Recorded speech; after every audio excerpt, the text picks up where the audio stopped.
Ladies and gentlemen, welcome to the 3-0 Take, where we talk all things Major League Baseball. Here's Kyle Corwin and Nate Reyes. It all starts right now.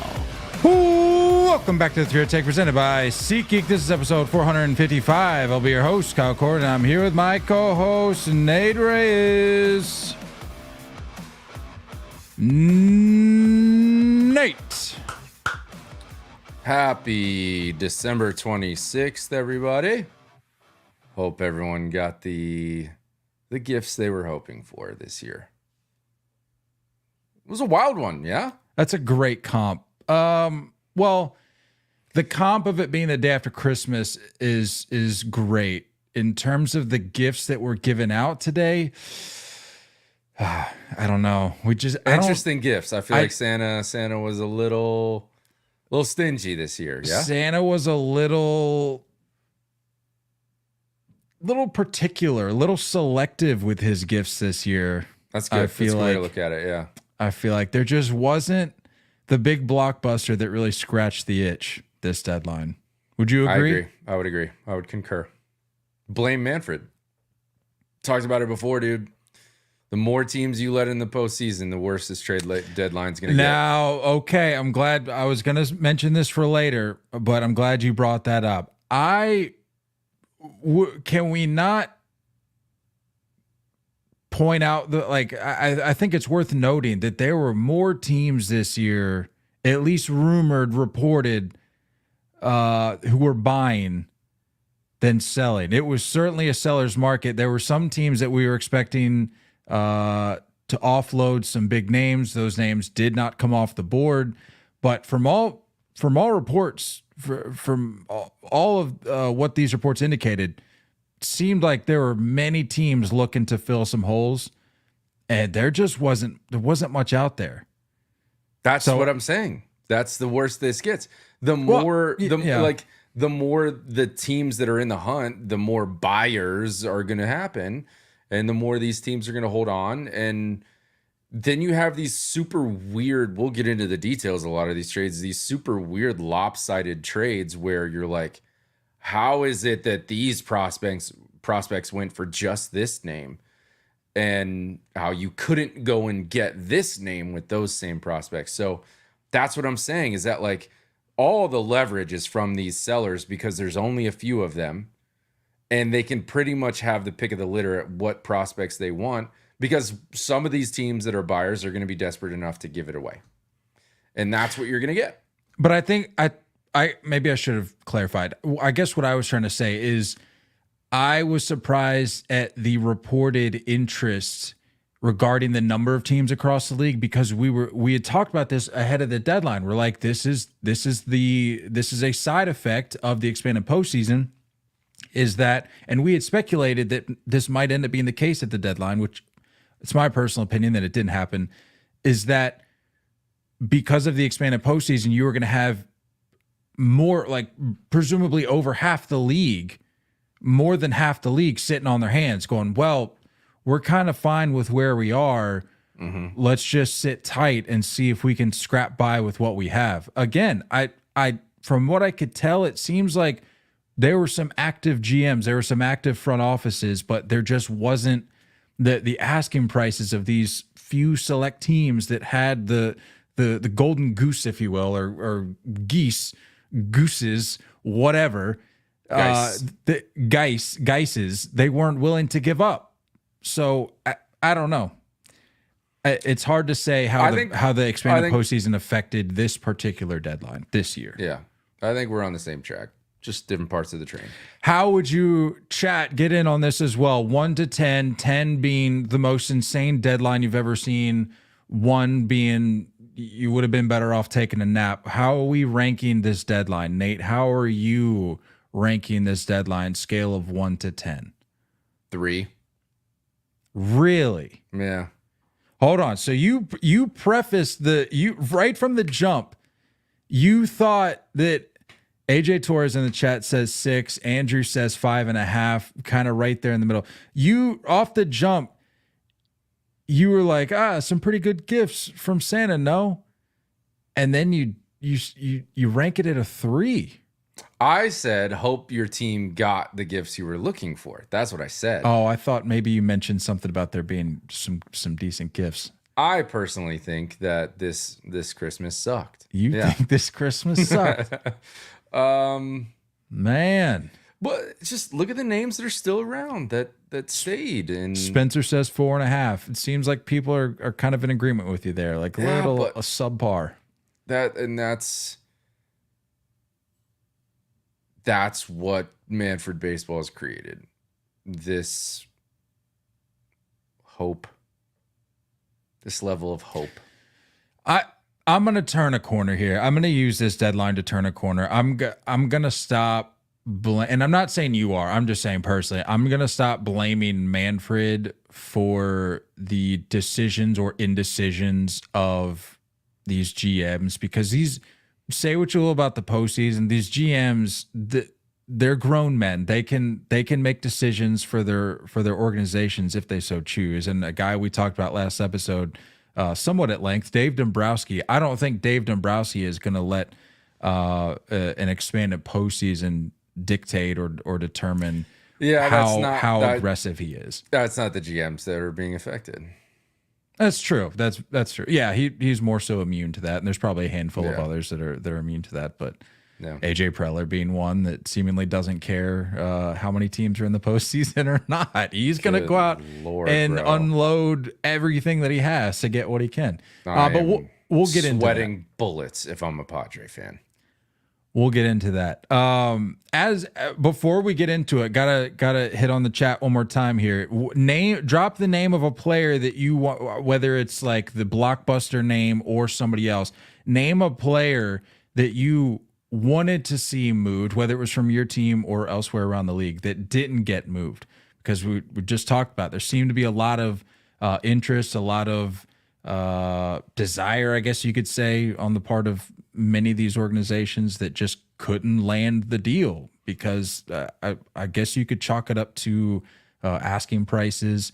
Like you said, expanded postseason maybe was a factor for some of these front offices. Who's to really say? But there were a handful of names, again, blockbuster or not, that I feel like thought could be on the move, but ended up staying put. So let's get into the names that did get moved. Speaking of blockbuster names, I guess you could probably say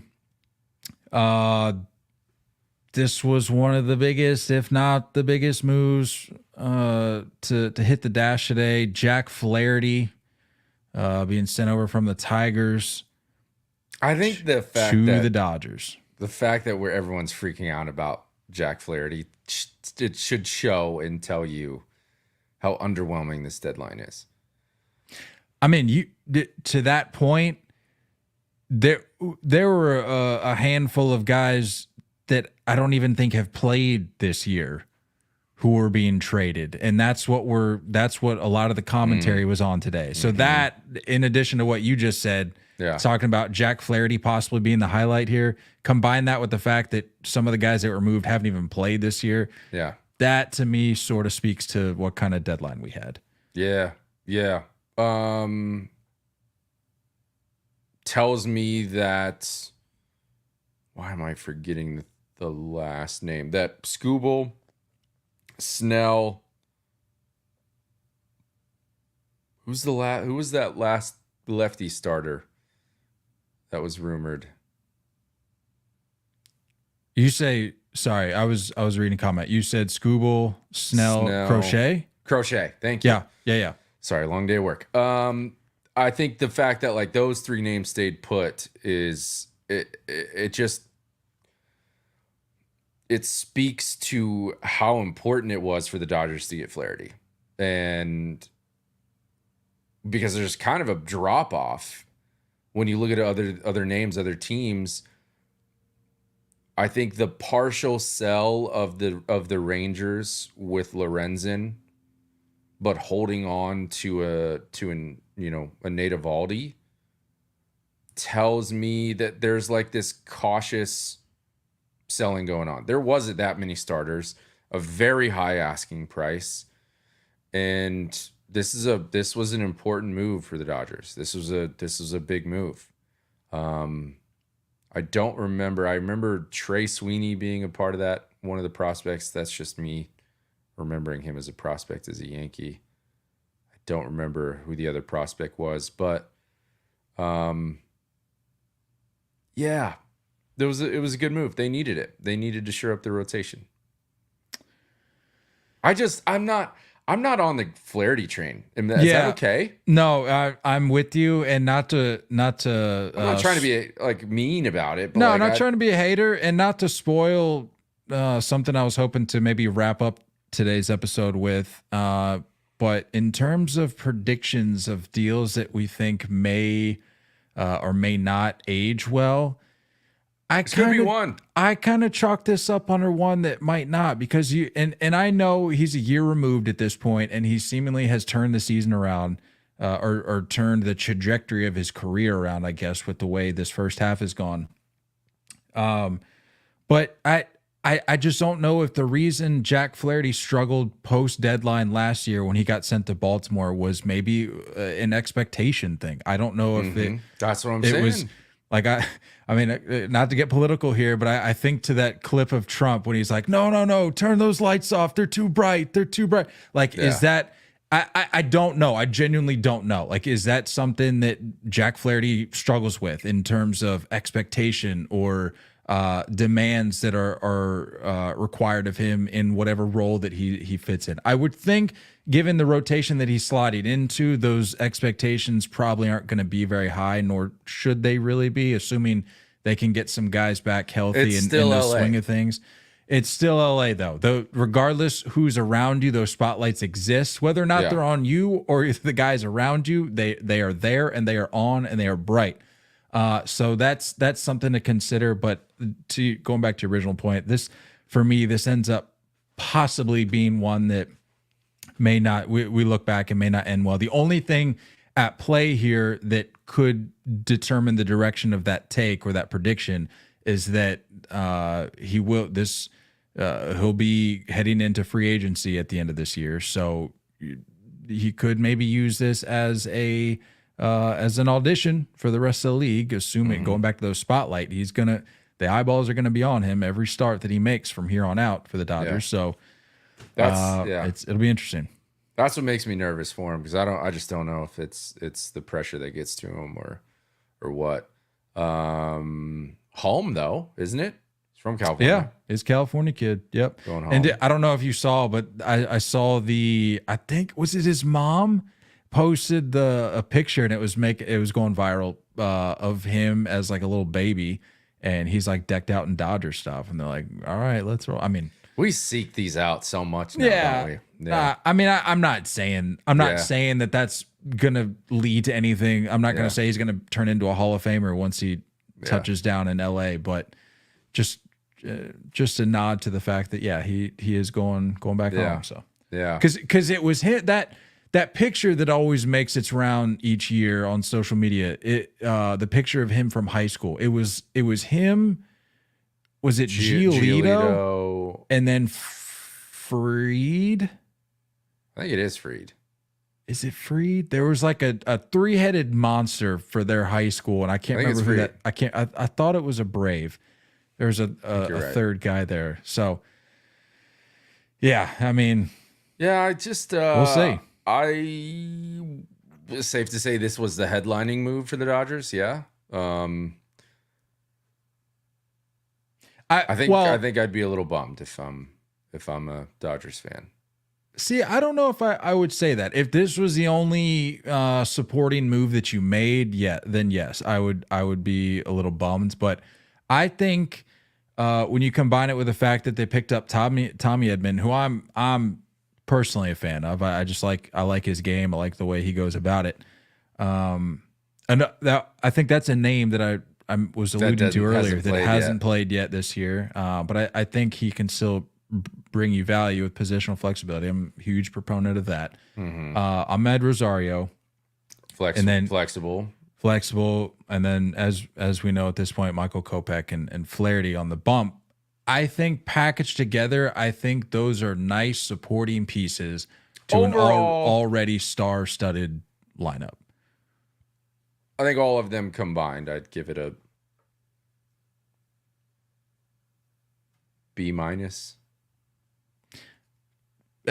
I'd probably go like B, and based on this, like we just talked about, based on the state of the deadline today and really the last couple of days. Yeah. A B for me puts you in the winners category. That's true, because I don't think there's too many A's out there. I don't even know if there's except one team. Well, one team got an A. There's a big question mark. Assuming you're talking about the team that I think you're talking about, and the one that I think you and I were going back and forth on via text today. One team got an A. There's a huge question mark surrounding that that name being in, or that team being in the winners category.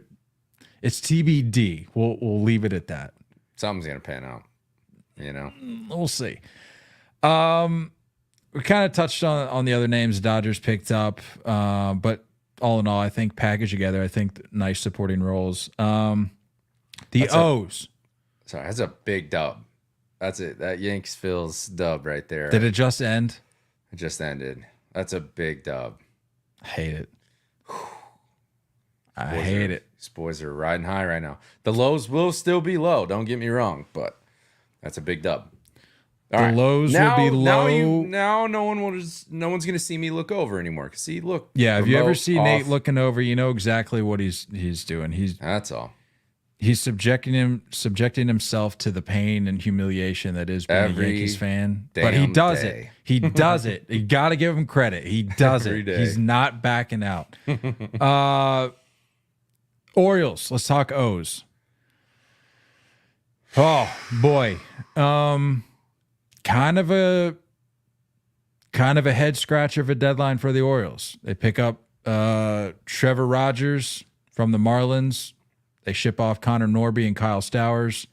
They also pick up Eloy Jimenez. I'll be honest with you. Neither of those moves do anything for me.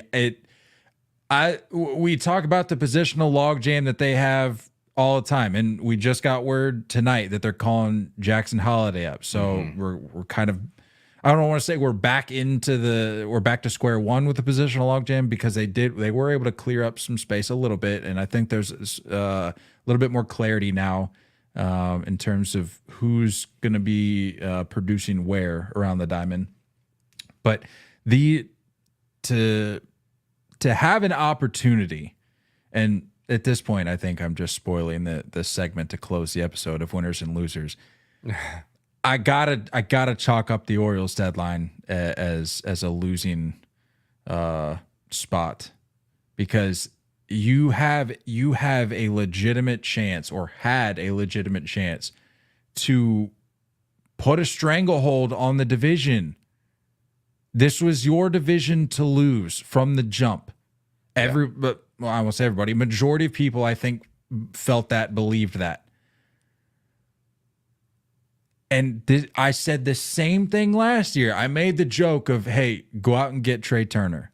Go out, or last year, the year before, whenever that was. Was that last year? 2 years ago. 2 years ago. It's all starting to run together. We've been doing this podcast a long time. A lot of trade deadlines.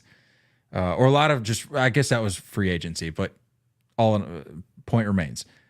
For the last, call it 2 years, I've been saying, like, you're here now. Like, you are very much here. You're a part of the national landscape. You're part of the national conversation, and you're playing in a way that proves that. So go out and acquire the net. And they've done that. They've like tinkered with it. I mean, they've brought up the young names that they already have that were already in the system, but they go out and get a guy like Corbin Burns. But I'm like, that's still not enough. Go out and do more. Yeah. They go out and get Craig Kimbrell. Has proven that that's not exactly the shutdown dominant force that they would have hoped. At times he's shown it, but more times than not, I think this year that's not been the case. I think Orioles fans are ready to send him to the moon.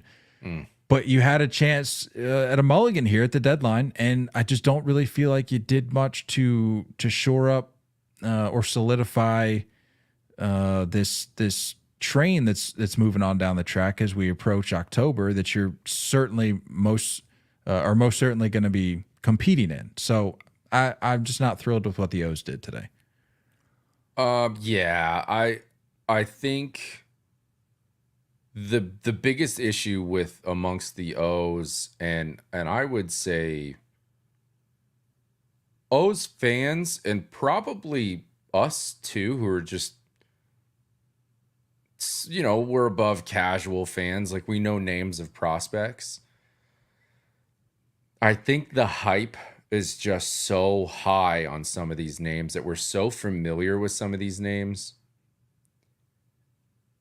And there's maybe like this overvaluing that happens with some of those names. Because I think if you were to look at O's Twitter right now, O's Twitter is like, those names plus maybe one more guy should have gotten us a Scooble. Should have gotten us a Snell. Should have gotten us a Crochet. Snell for sure. Snell for sure. Yeah. But like, nothing against Trevor Rogers. I'm not super familiar with his game. I didn't look at numbers or anything. It's not great.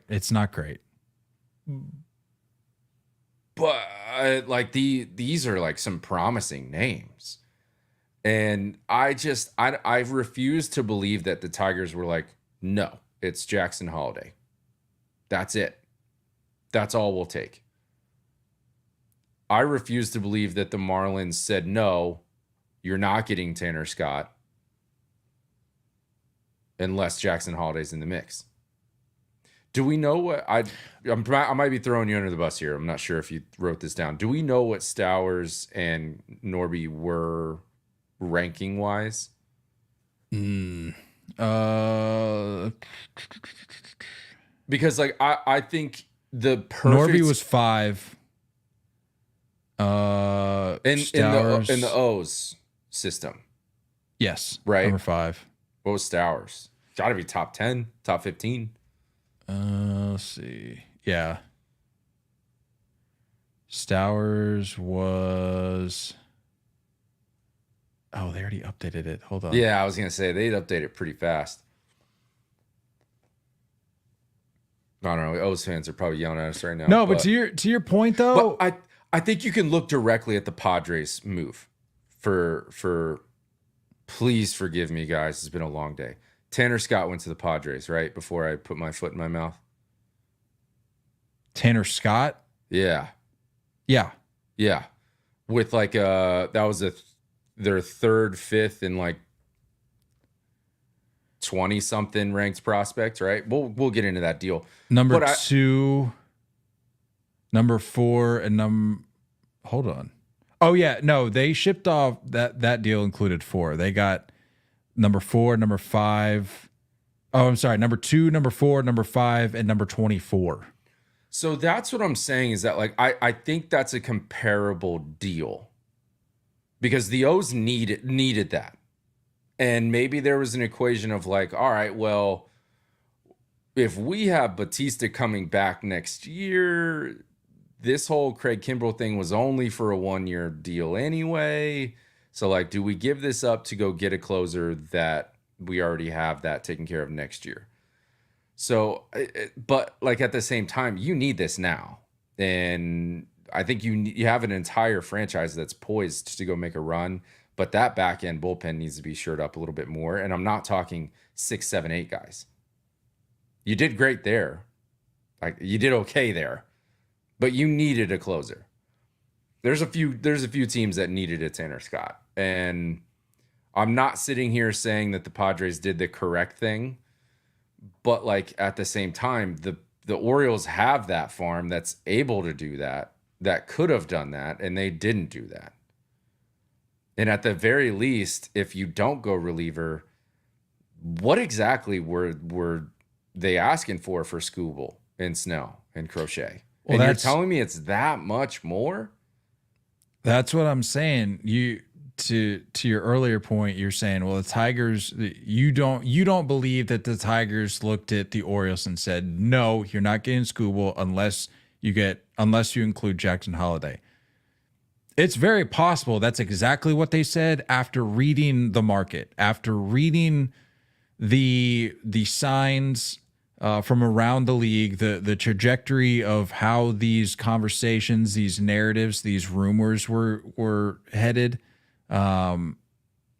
It's very believable after seeing how this deadline went and the names that didn't go. It's very believable to me, at least, that these teams that were holding on again to the golden goose or their respective golden goose, and they're like, no thanks. My thing with the Orioles, though, is that with those not maybe those two names in particular between Norby and Stowers, I'm just saying they're young guy, like they're young talent. They, to me, I know they obviously have different skill sets. They're ranked differently, but to me, it all sort of runs together. It's just this giant player pool of young talent that are just waiting for position to open up that they can just slot in. Mm-hmm. I would have given the way the deadline went and the way that we can assume that the conversations went between the Orioles and a team like the Tigers or the White Sox or whoever, fill in the blank. If those conversations didn't go the way you wanted to, I feel like you should have avoided a panic move such as this. Like, wait to offload Norby and Stowers in the offseason. Maybe pack it once the dust is settled, everybody's calmed down, because everybody gets a little crazy at the trade deadline. Things start, I mean, if you've played fantasy baseball before, you know what that's like. So take that feeling and amplify it by 1,000,000, because these are like real life jobs, careers at stake here, and hard decisions have to be made. So given that, the conversations, assuming that they didn't go the way you wanted to, wait till the offseason to offload these guys and get something of better value, because I'm sorry to say, Trevor Rogers isn't it. That's not it. And then you go out and cap off your deadline picking up Eloy Jimenez, which what is that about? I don't know. What was that about? What, you're not putting him in the outfield, and you like to be able to use the flexibility of DHing Rushman every once in a while. For a team that is absolutely in love with, you talk about positional flexibility, for a team that loves positional flexibility, this isn't it. No, because just weighs you down. He's an anchor. Confused, very confused by that one. And he hasn't even had a fully healthy year this year anyway. So it's like, what is that? Last 3 years. How true, but how much of a factor is that going to be this year in terms of his health?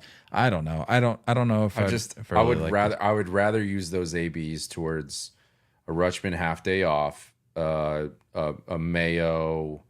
You can rotate with like Westberg if Jackson Holiday, who we knew was getting called up, if he's playing at second.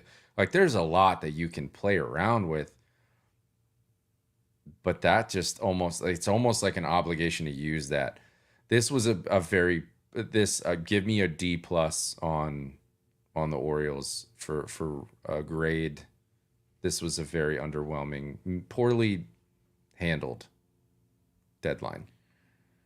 We touched on it a little bit already, but the move that the Padres made to go out and get Tanner Scott, looking at that just a little more deeply here.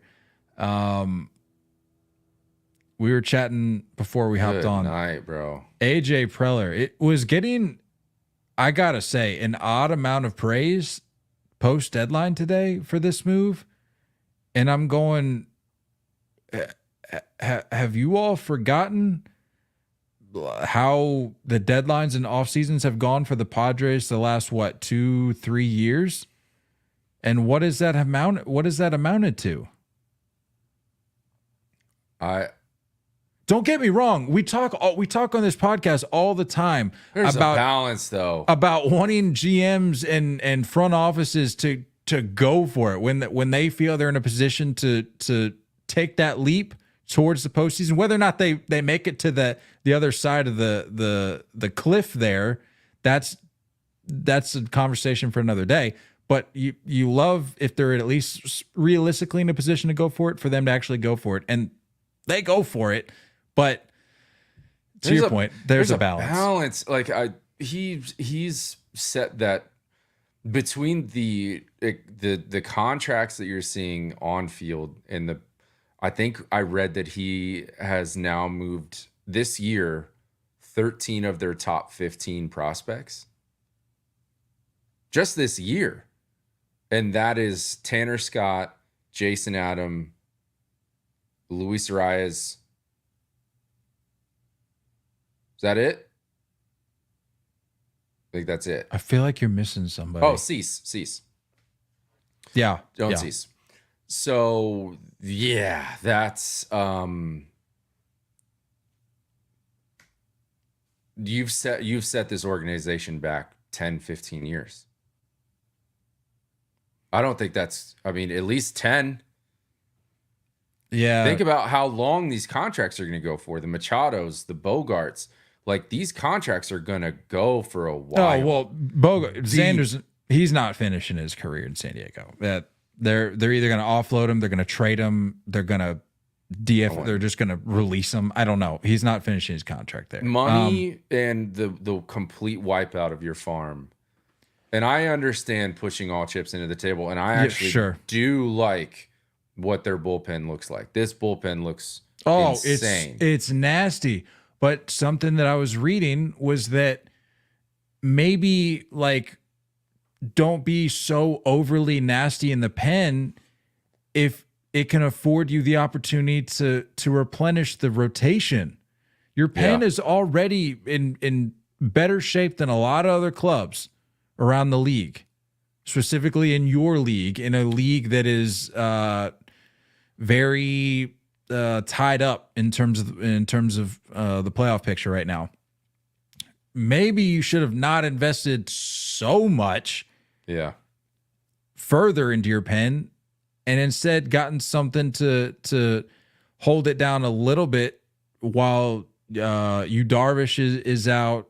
Joe Musgrove is out, I think, again. Like, that's tough, man. That's tough. Overly aggressive on the back end of the pen. Yeah, I'm trying to look up like team stats right now.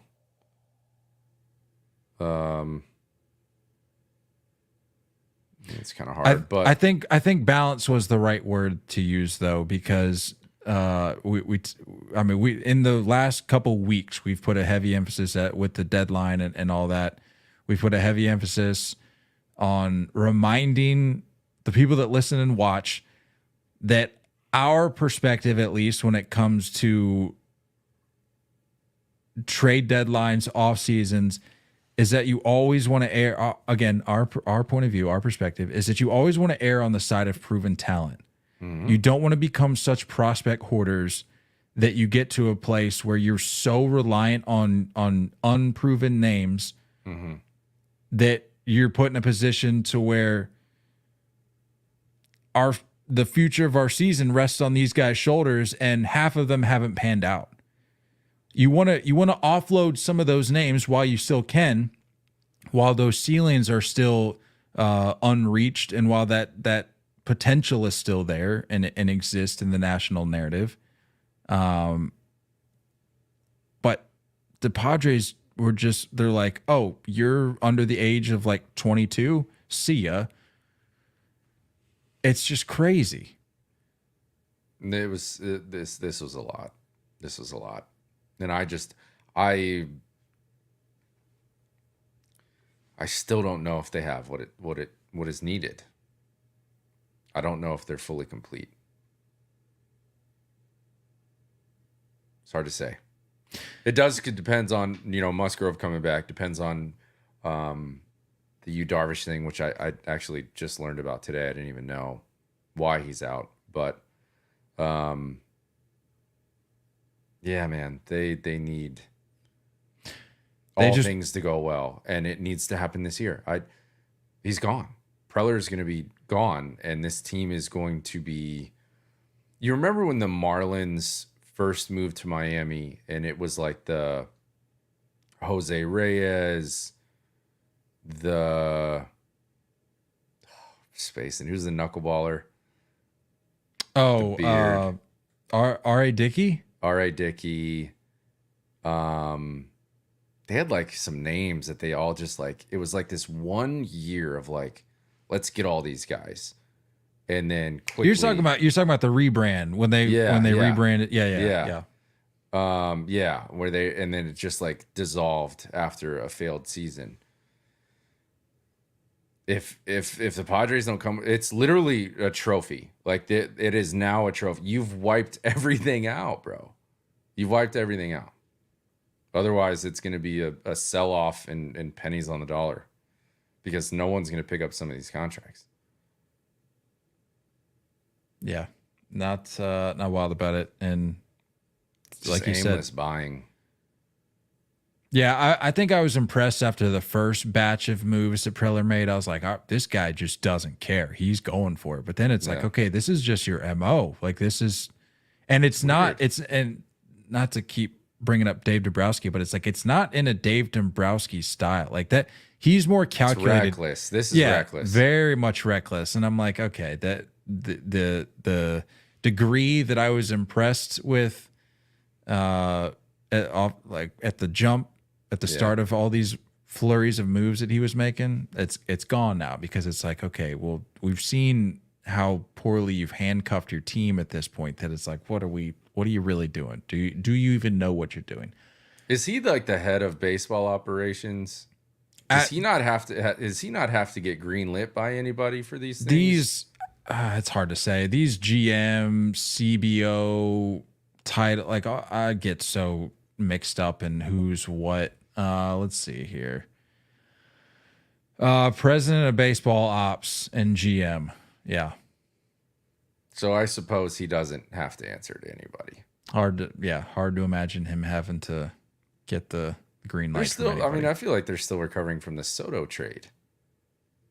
Like there's just, that's just at this point, that's just in the mix of moves that have.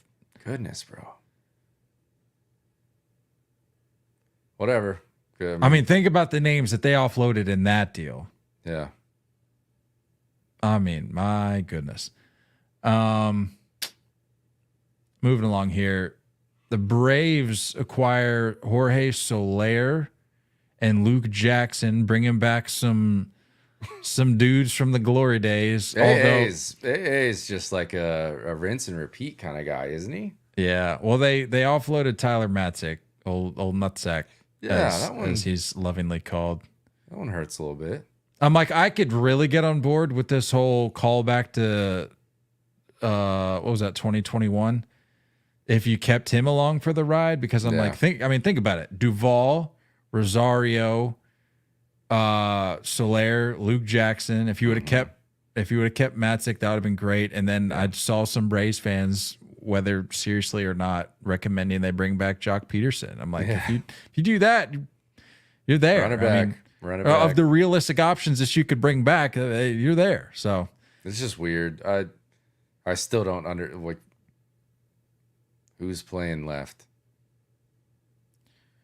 Andrew says, we thought Alex Anthopoulos was going to cook, but turns out he was just heating up leftovers. That is a point of view, and probably one that I could get on board with. I will say though, again, kind of taking away from our closing segment, presumably, the Jorge Soler move is actually one that I think could age well. We talked about it when he signed with the Giants. We talked about how it just didn't necessarily seem like the best fit for his game. And it's really just not, I don't know. It just wasn't wild about the move, all things considered. But I feel like bringing him back to the Braves, letting him cook there again, I feel like could get the wheels turning there, and in turn help revitalize and rejuvenate a rather mediocre Braves offense. Beat up / mediocre offense right now. I think this one could I'm not saying they're not going to be playing into November. Mm-hmm. but I think this could get some wheels turning again. Yeah. I know. Does nothing for me. I know. I'm going out on a little bit of a limb there, but I chalk this one up for me as one that I think could age well. A little bit of a hot-ish take. I mean, he's not exactly a scrub, but I see what you're saying.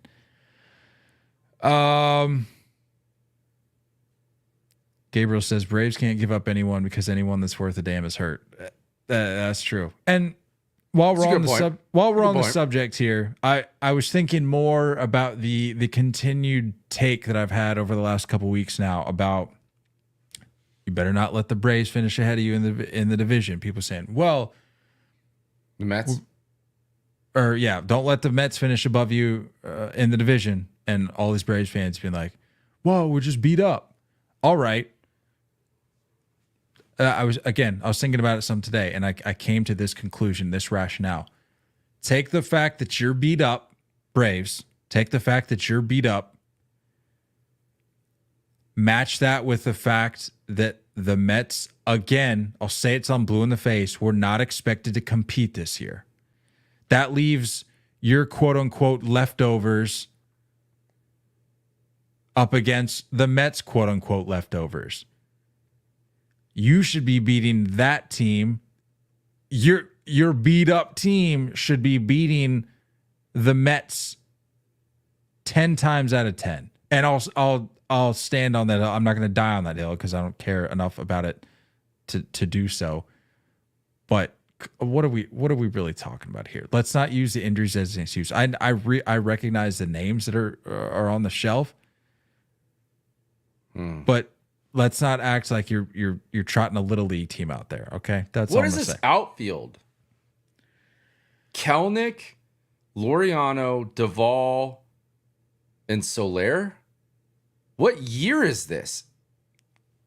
Is this 2018? What's going on? Why are they should still be better than the Mets? That's entirely my point. We don't need to linger. I think on Laureano. This. I feel like they're going to DFA Laureano. Did you see this? He's done some dopey things the last few weeks, and like even Snit was like, yeah, I don't know what that was. Yeah, Laureano has a weird career path. I will say. You go back to his days in Oakland. I was a big fan. I was very high on Ramon Laureano, but it just did not pan out. Did I put Rosario in that mix too? Like, what? What year is it? That's a great question. Understand. Speaking of which, the Astros picking up Yusei Kikuchi. Not just picking up, bro. My goodness. What? They got mommy and daddy's credit card just swiping away. Don't care what it costs. Like, damn, relax. I mean, what was the full return? Loperfido was in that. Which, did you see that presser? He's a little choked up. And I appreciate that. Anybody that makes fun of that. The human I appreciate element. that. Yeah. Because that guy he just talked about how it felt like home. Oh, I got the haul here. Jake Bloss, their number 9 prospect. Who now becomes Blue Jays like 3 or 4 prospect. Rookie outfielder Joey Loperfido and minor league infielder Will Wagner, their number 13 prospect. That's absurd. For Yusei Kikuchi? For a guy who is currently sporting a 4.75. He's 4-9. Not that necessarily matters. He's got a 4.75 with a whip of 1.34. And it's a rental. Is it?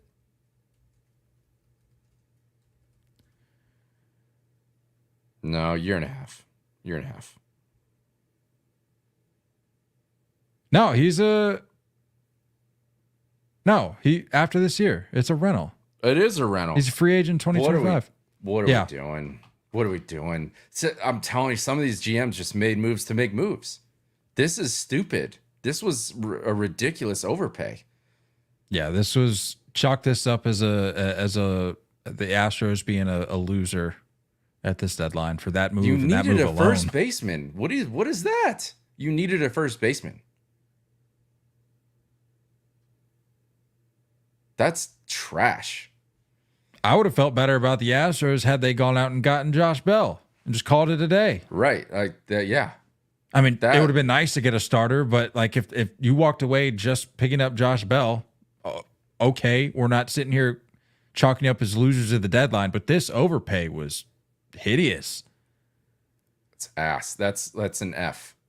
That's an F. I don't know how that's nothing against Kikuchi because like Kikuchi actually carves the Yankees every time I watch him play. Yeah, So, like, he has his spots, he has his moments, and I bet he'll probably have a few solid postseason starts. I'm sure. And all of this will be brought back up. But still, like at what cost? Again, like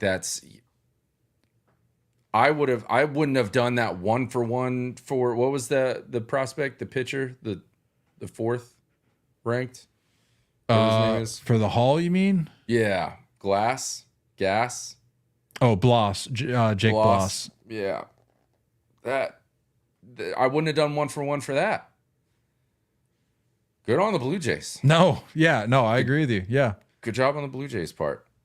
Blue Jays actually, I would give, they're one other team that I think did pretty well for like not moving on from your star power. Yeah. And moving names while still getting production or still getting like productive names back. They did well. Yeah, that's a good point. I don't know how many winners, like declarative winners and losers we can say came out of this draft, but there were, I would say, a fair number of teams at the deadline that, at the very least, made smart moves. They approached, like the Red Sox, for example. Like, did I want them to do more? Sure. Did they add some relievers like I wanted, like I was hoping they would? Yes. Did they add a starter to the rotation in James Paxton, who, from what I could see, I wasn't able to watch a full game. From what I could see, didn't have the greatest night. But like I said, as your number 5, I'm okay with it. But they didn't do too much. And honestly, now that we're on this side of the deadline, there's more teams that did too much than not. Right. There was more recklessness than not. Yeah, and to finish my thought, the Red Sox, as an example, now that we're on this side of the deadline, I can look at how they handled how they approach a deadline, and I'm like, could they have done more? Yes. But am I glad they didn't do too much? Yes. Yeah. Because after seeing the asking prices for some of these guys, I'm like, I understand why you didn't do more. Yeah. And I'm glad that you didn't meet that asking price and put us in a bind. Yeah, because there's I mean they're in that weird position where there isn't a ton of pressure to succeed this year. There are teams that are under a lot of pressure to succeed this year, and maybe that's why they had to overpay. It's weird where they overpaid. Padres, like we just talked about, are a great example. Yeah, but this Astros thing, this is a terrible trade. I don't like this at all. I think this is going to be like a few years back, be like, this is a laughable trade. Or a few years later, just like look back and be like, this is a mistake. Well, name that I just mentioned a minute ago, Josh Bell. D-backs go out and pick up Josh Bell. Is this indicative of the severity of Christian Walker's? That's what I was going to say. Immediately thrown on IL. Yeah, this is an issue. This doesn't sound good. Yeah. This isn't like he's out for 2 weeks kind of thing. This is we need somebody now. Which sucks because like I was curious to see if the Diamondbacks weren't playing well into this deadline. I thought he was going to move. I thought Christian Walker was a name that was going to be sent. They're in an interesting position though, because the name that we'd been talking about, who'd been slow for a good portion of the first half, Corbin Carroll has seemingly picked it up. I mean, he had was that a walk off? It wasn't a grand slam. Did I see it? It wasn't a grand slam, was it? That was 2 or 3. It was a walk-off home run either way, I think. So yeah, that I don't know. This is like, especially right after last year, we're like, hey, we got hot at the right time. We snuck in. We went on a run. It's like eerily similar. I didn't quite have the stones to categorize the Josh Bell move as a deal that I thought could age well, because I don't know if it's going to move the needle that much when it's all said and done. But put this as like maybe an honorable mention. I don't like the fact that Josh Bell keeps getting moved around, but as a hitter, when he's on, he's on. It's just a matter of being able to find that. And I think his inconsistency at times has led to teams being a little more okay with moving on to their next best option. And I think that would explain possibly why I think this is his 3rd straight trade deadline being moved, and maybe like 4th team, I guess. A lot of moving around for Josh Bell, but I feel like he needs to stop switch hitting.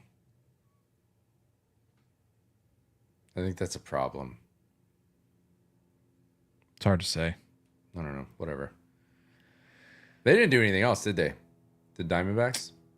Not of note, I don't believe. They do a bullpen move? I don't believe so. Again, whatever. Doesn't matter. I was only looking at like the trades of note, and I don't think that they added anybody of note pen wise. Let's see here. Where are we at? Michael Lorenzen. Royals add Michael Lorenzen from the Rangers. I like the Royals deadline. I was a fan of the Royals deadline. I think did they get Ursig from the They did. The A's? Yeah, from the A's. They sure did. Wasn't there one more name as well? Thought there was one more name. Oh, well, you're not his biggest fan, but Paul DeYoung. They added Paul DeYoung today. Yeah, I thought there was something else. I don't know. Yeah, I like what the Royals did. I like the Lorenzen depth. Just smart. This seems like they're navigating with intent. They're navigating with a goal in mind. They're navigating with like depth to be able to go through this run. I like what the Royals are doing. I'm a big fan of what they've been doing for. This is just their job well done, and it matches what they've been doing for the year. I have a take. I don't know how accurate it is. Maybe there was some panic in the Royals front office this past week, and especially today. Maybe they wanted to get more done but couldn't.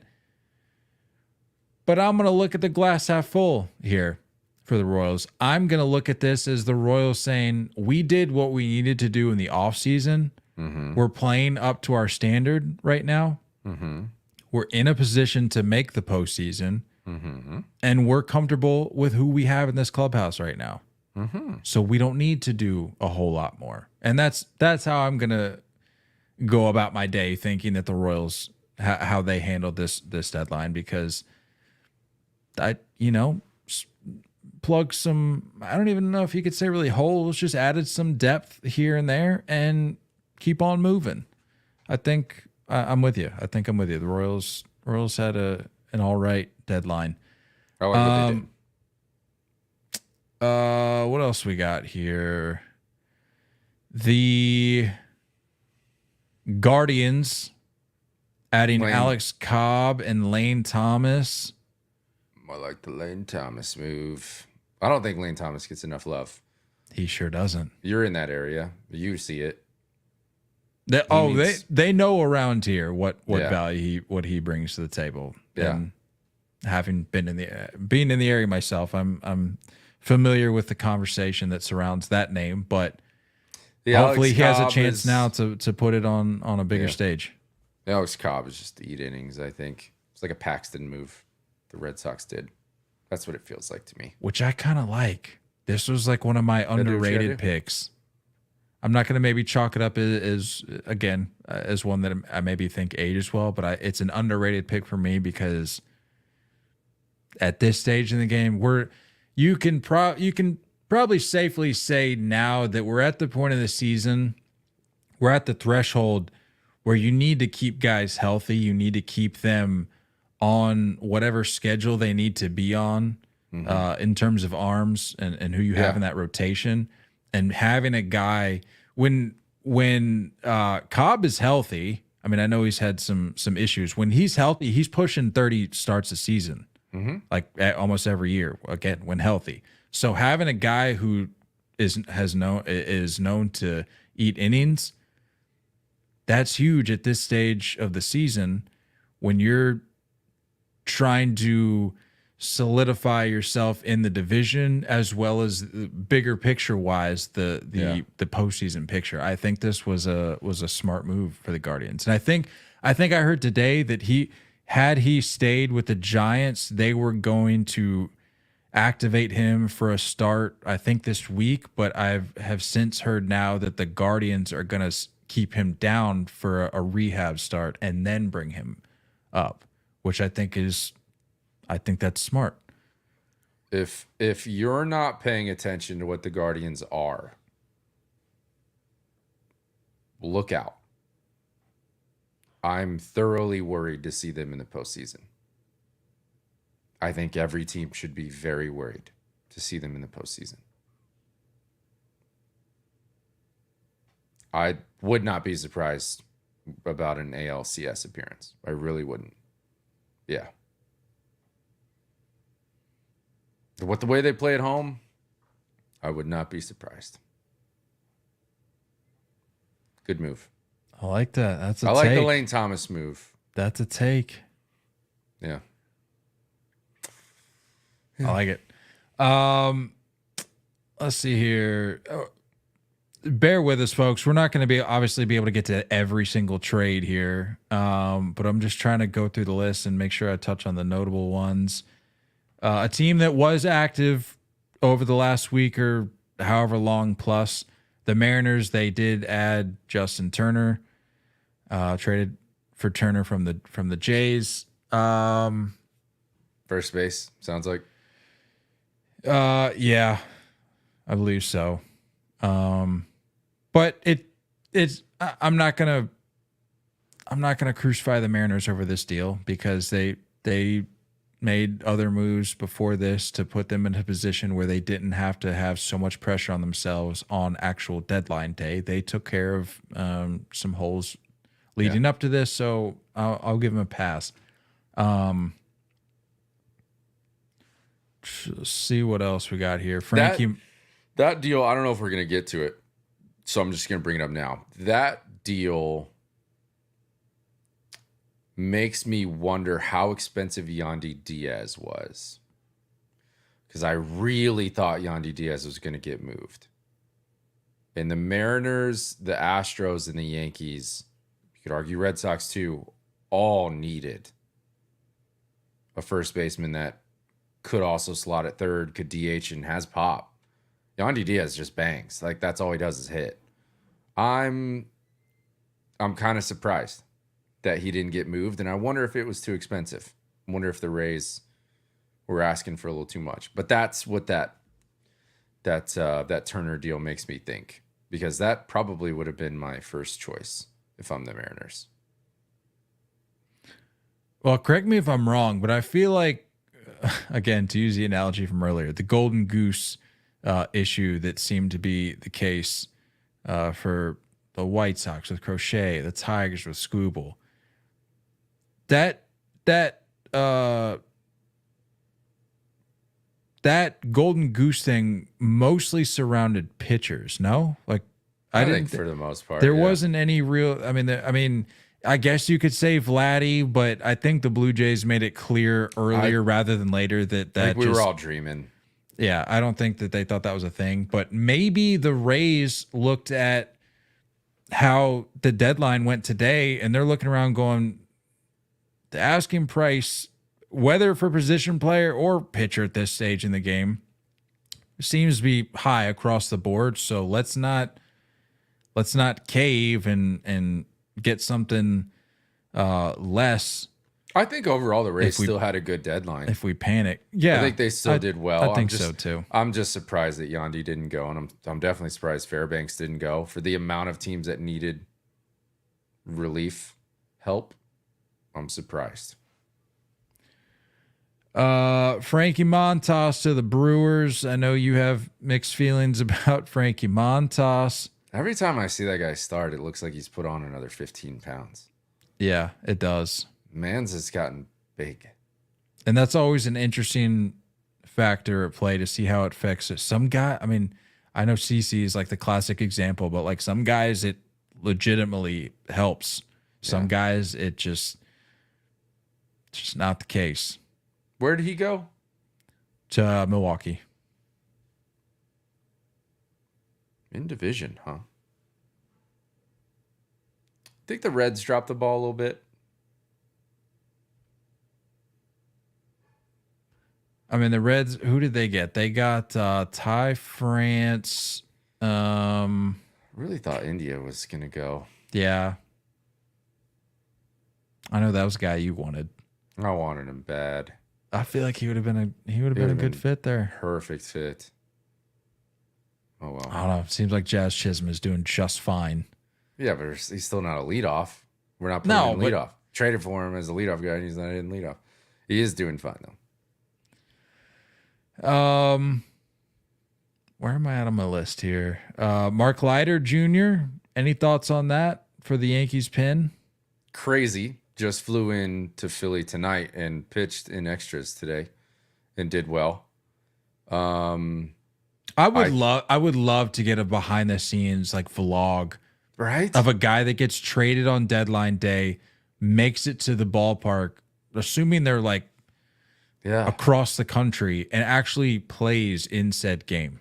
Yeah. Like give me the like swarm of personnel and staff that are like escorting him from the front gate to the clubhouse step or the dugout steps, like dressing it. I just picture them like dressing the guy like as he's like dropping his suitcase and like slamming back a sub or something like that. What a wild day. I know. But a lot of swing and miss. He's a lot of swing and miss, which the bullpen very much needed that. So I'm excited to see what he does. I would not be surprised, especially, again, another blown save by Clay Holmes tonight. I wouldn't be surprised if Leiter starts closing some games. Him and Weaver. Good move, though. And Caleb Ferguson is gone. Hey. Yeah. That guy. See ya. Get out. Brutal. We almost got him on the pod back in his Dodgers days, but didn't pan out. Did he ghosted us? Sort of. Like we were both going back and forth, and then it just. I think I remember that. Because friend of the pod, Ross Stripling, had put us in touch, mm-hmm. And then I think we had his a schedules day. Got busy, just got jammed up. We had a day lined up, and then it didn't work, right? And then, this was back when he was with LA, so it's been some time now. But that's I just mentioned that because that's like the one thing I think of when I hear that name and I see him on the screen for deadline day. Is that where he went? Mm-hmm. That was one of the ones that kind of slipped under the radar for me. Where are we at here? Lucas Sims to the Sox. Again, goes back to my original point. Like we added some arms to the mix there in the pen, which I'm pleased with for no other reason except that our pen is spent right now. Like at this rate, I don't really care like how well you pitch. We just need warm bodies. Yeah. And going back to my other point about the Red Sox in particular is like I'm just glad you didn't do too much. You didn't overextend yourself to try to make something happen that just wasn't smart. And so looking at how the Red Sox did at the deadline as a whole, I'm like, indifferent, I guess. Do I wish I did more? Yes. But at this point, I'm just excited to see what this mix of guys can continue to do that we've had pretty much the whole way so far. So yeah, I'm sure that's probably how the front office is feeling at this point too. So we'll see. We touched on the Padres already, but Martin Perez as an arm to that rotation, depleted rotation. Innings. Yeah. On those days that you just you just Veteran. need a guy to go out and Veteran innings. rack up some innings. That's another guy. Talk about a guy who has his spots and his moments. Yeah, I would agree. He can twirl He looked good in the postseason last year, didn't he? With the Rangers? I thought he did okay. I think so. Finished with that was 2022. I don't know. I don't remember how he did in the postseason last year, but I don't know. Whatever. Got a ring though. We know that. But yeah, that's a guy that can twirl you a half decent outing, and I think the Padres will take whatever they can get at this point. I think he's rotation. okay, potentially like a middle relief guy role as well. Yeah, he's been both, Yeah. and honestly, I don't know what they're playing. I think when you gets for back, use. Yeah, Joe Musgrove gets back, like maybe that transition happens.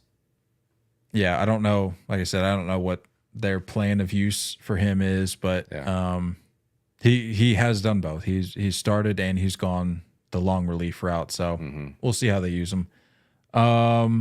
Did we? I don't think we touched on Mark Canha. Giants pick up Mark Canha. Weird. You've never been all that high on Mark Canha anyway. So I don't think I'm high on either party, Mark Canha or the Giants. And I hate the reports of like teams checking in on Snell, but they're selling Soler to keep Snell because they're in the hunt. Like that's all I saw, and I was just like, whatever. Like that. Talk about like a lack of self-awareness. It's the San Francisco Giants. Well, it would be worth checking out Blake Snell's second half numbers. Like I think if you look at his career, I think the second half is certainly his friend in relation to the first half. Gonna do anything. I'm not saying the Giants. I'm just saying Blake Snell in particular, because I know it's a name we've brought up multiple times on this episode, but just something to look out for. Not saying that Blake Snell is going to be the savior that they need. I think they probably need a little bit more, but just worth noting, especially after the disastrous start to the year he had, as we well know, and has been well documented. Mets pick up Paul Blackburn. I honestly think this might be the last one I have on my list here of semi. I think we're on the second, third tier of trades at this point, and as I mentioned, there are plenty more that took place in the flurry of moves in the final moments of the deadline today. But Paul Blackburn to the Mets, good move, underrated move, I think. I think this was fitted into that category of Martin Perez and Paxton, and it's just back end rotation depth, eat innings. I think this with a higher upside. Yes. And I was going to mention that, but I think this was an appropriate response given the crazy overpays, given the crazy asking prices, as we've harped on from this deadline. I think this was an appropriate response to losing presumably Kodai Senga for the rest, at least the regular season. I don't know what October holds for the Mets or if that's part of the picture or the plan here, but I think this was an appropriate response. He's not going to be Kodai Senga for you. Yeah. We can assume, but I think this was smart on behalf of the Mets to go out and identify a guy who can give them innings, something unfortunately Kodai Senga hasn't been able to do for you this year. And he's going to eat those innings. He is going to, you mentioned the upside. I think there's some possible upside there. And with the way that the Mets have been like flirting with good to very good ball as of late. Maybe he gets into the mix there, and this is one of those names that you look back at the deadline and go, wow, the Mets actually pulled off quite the move there. One that did not seem to tick on many people's radars at the time. So time will tell, but I'm with you. I think I was a fan of that deal as well, low key. We kind of touched on winners, losers. The team that we were kind of teasing at the beginning of being what we hope for their case is a winner. Are we talking Miami Marlins here? We are. Okay. I intentionally put a question mark though. I listed out my winners. I listed out my losers, of which I think I've already shared at this point. But I put a question mark next to the Marlins because it really depends. This massive haul that they got from this week or today or this week, whatever ended up being. Are you going to handle it well, or are we just looking at more of the same? That's fair. That's very fair. That's very fair. But I do think that this was an excellent job of, what did they get? Like 15, 16 names added to their farm? It was something like that. They traded like 30% of their roster. Yeah. Jazz, AJ Puck, Tanner Scott, Trevor Rogers, Brian De La Cruz, Josh Bell. Yeah. You said Jazz. I think there was somebody else in there. Because there was 9? They got rid of 9? There was like 9, yeah. I think there was 9 names they got rid of. I think they added it's got to be like close to 20 names to their farm. Yeah, like 6. Yeah, somewhere in there. Yeah. There's some dudes that can bop in there. So I think this was a job well done. I've got some losers. The Rockies, you're a loser. You're just a freaking loser. You're so low of a loser. I mean, what are you doing? I get it, but like, what are you gonna ship out if you're the Rockies? Based on what we saw, Ryan McMahon would have brought back fair. Okay, yeah, I'll give you McMahon. Would have brought back a whole lot. Angels, loser. What are you doing? Tyler Anderson, Taylor Ward, Rengifo. Rengifo, true. Yeah. What are you doing? Tyler Anderson was a name I saw on more than one occasion today where people were saying anything you can get. He should not be in an Angels uniform by the end of the day. And here we are with loser. Not just him. You mentioned Taylor Ward, Rengifo. I mean, what are we doing? Yeah, that's utility guy. And are we making a run at it, Angels? Like, what is the vision? What is the plan? What is the direction? Such a miserable thing going on over there. I would call the Rays a winner. I'm going to chalk them up as a winner. I think they did well. I think they kept themselves in a position where like they're still gonna. You just watch. They're gonna get their names back in the rotation next year. It's held on to some pieces. They're gonna be fine. At 9.5 back, Angels, are we going to make a run at it? Are we going for it? Freaking loser. Sorry, I just had to get that out there. Cool. 14 games under 500. Even better. 12 back in the wild card. Yeah. Yeah. Anyway, yeah. You want to get into some names that have already like kind of done their thing? You see Tommy Pham hit a grand slam today? Tommy Pham hit a grand slam. I think we're talking Jazz has what, four home runs through 3 games. Through 3 games. What was the other? Be fair, one was off a position player, but hey. Counts. Hey, it's a home run in the scorebook. Who was the other name we mentioned? that came in right away. Austin Hayes with the Phillies. Yeah, you said he went deep. He went deep today? That was tonight? I think he had 4 RBIs tonight. Love to see it. I'm a little curious as to if the Phillies are going to be okay. Like when you take Soto and Sir Anthony Dominguez out of that bullpen, like, are they okay? They gonna be all right? Yeah, that was similar for me at least. I kind of put them and the O's in the same boat where I'm like, you really had a chance here to like double down, put your foot on the throat of the rest of not just the division, but the league.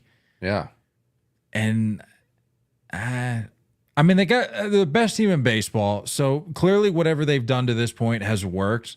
But I'm like, I don't know. It's like we talked about. It's finding that balance of like, we're good clearly with what we've got here. We don't need anybody else versus like, why not just go full, like, just domination mode and bring in some reinforcements. It's a balance you got to strike. And I think Davey is one of those guys that's like, no, we're good. He looks around, he goes, we made the moves we're going to make. We're don't set. Rock the boat too much. Yeah. So I don't know. Yeah. Well done. Well done. We had a lot going on. Also, did the Twins do anything? Like a single move? Like just one singular move? I don't believe so. Let's do a quick command F on the. They got Trevor Richards. Well, thanks for hanging out with us tonight, everybody. Oh, they got Rylan Bannon. That was actually that was July 15th. So I'm not really sure what we're doing there. I'm not going to count that.